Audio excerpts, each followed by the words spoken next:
What you think protesting is today is not rebellion, it is a program. The guidelines that were handed to you: apply for a permit, stay on route, keep it nonviolent, look serious for the cameras.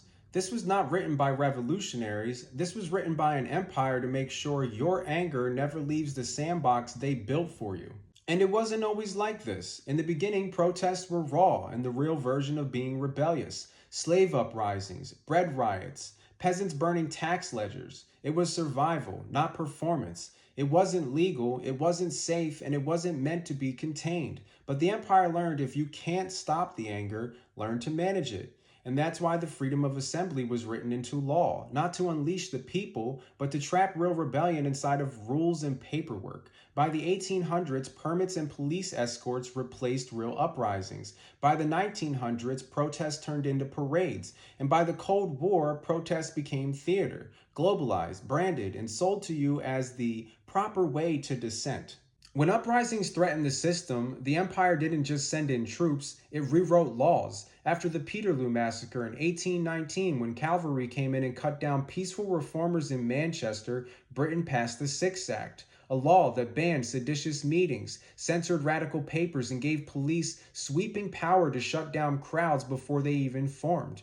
Later, the Public Orders Act kept the same logic. In the US, after the Haymarket Affair of 1886, when a labor protest was bombed and police opened fire, states passed unlawful assembly laws and criminal syndicalism statutes. These didn't just punish violence, they made it a crime to even advocate for strikes or form militant unions. That's why now in the 21st century, we see symbolic marches on Instagram looking powerful and then vanish the next day.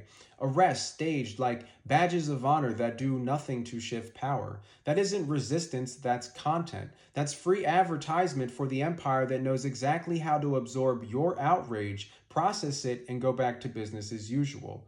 Real power structures do not tremble at symbolic marches. They do not lose sleep over hashtags, and they aren't threatened when you willingly put yourself in handcuffs for social media clout.